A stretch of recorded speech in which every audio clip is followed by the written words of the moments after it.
Hello and welcome back. My name is Charles. I go by Bob. I'm not your typical painter. Today what I am going to be working on is I am going to continue building up on the buildings in the middle ground of the painting. Some of the things I'm going to be working on are some of the trees and bushes and so on. It's a slow process, but every time I put a tree or a bush, it's kind of like an anchor in the painting where I will come back and kind of use as a guide to build upon it more. Pretty much kind of like a grid in itself.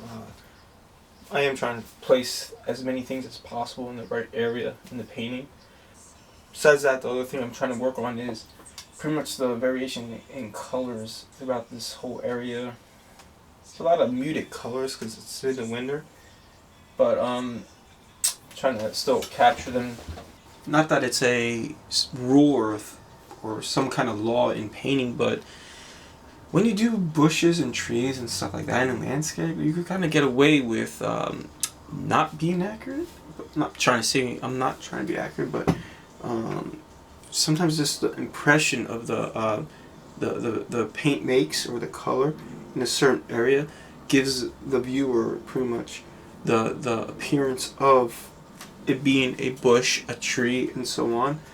For example, right now I'm trying to give some highlights into the actual painting right here, and like you lay out some like dark, some lights, some neutrals, and then from there you kind of also do highlights.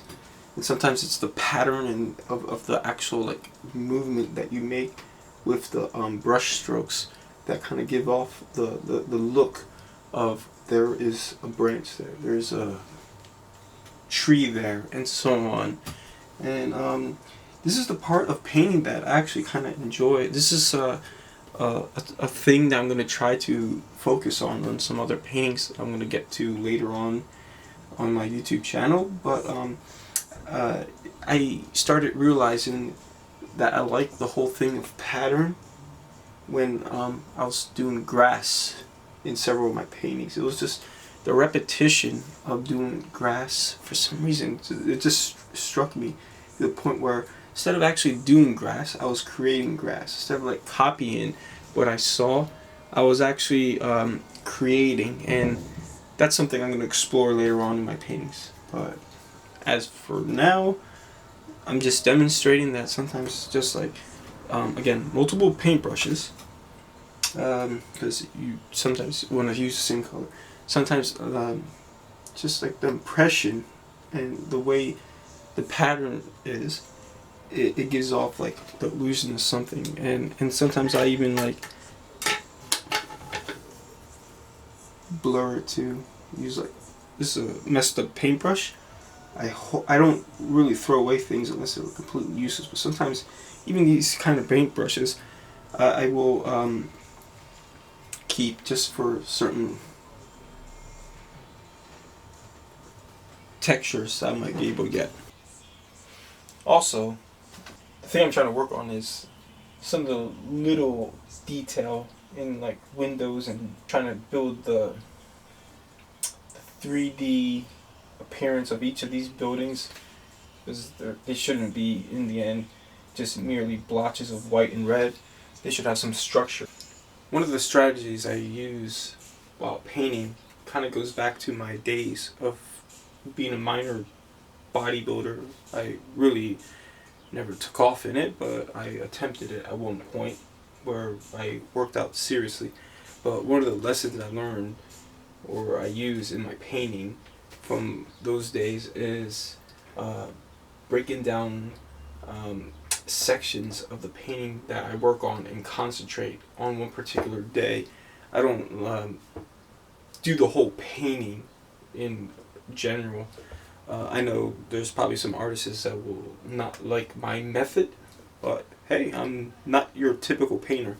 So one of the things I do is say I will focus on the mountains one day, this area of the village the other, and maybe just trying to do like the river another day. But that seems to work for me, and I try to go back to it again and again. It's kind of like in bodybuilding or working out. There's leg day, there's arm day, there's chest day, there's back day, and then sometimes you switch it up. Anyway, I use that mentality in painting, and it seems to work for me. One advantage of working with oils is when the paint is wet, you can actually like blend it and make details. But there's also a disadvantage, and in this area right here, I encountered that disadvantage. It's when you actually kind of like need the paint to be dry so you could correct the mistakes you made. For example, since the paint is really wet in this area, I can not like make a sharp like line. I could like maybe make a little blur because there's like some bushes here, but it won't be like a sharp line. So this is going to be an area I'm going to go back to later. This might sound funny, but I try not to get lost while I'm painting this city. The buildings and streets and so on. I have to be very careful. I pretty much tread very carefully with my paintbrush. I'm always constantly correcting things. Like this street right here got corrected. This area again, it was like massively corrected again and again. Right now it's wet, but I put the paint in the right area where I'm gonna go back into it when it dries.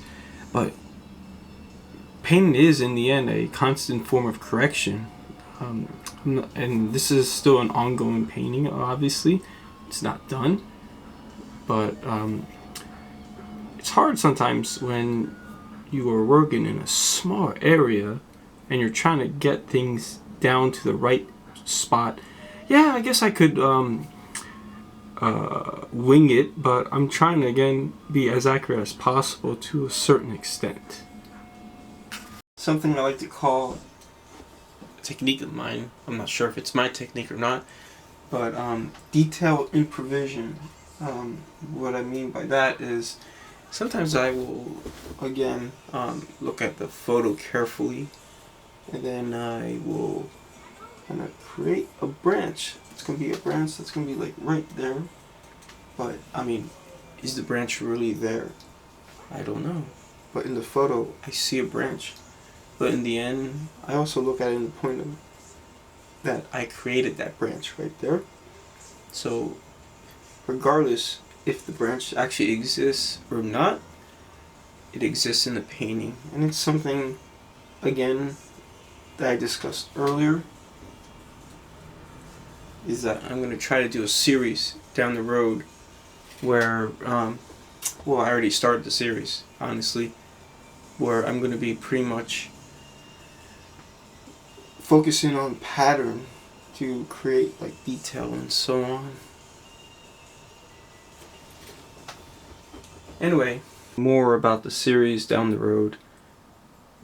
Thank you again for watching. My name is Sharonabos. I go by Bob. I am not your typical painter. Stay tuned for more.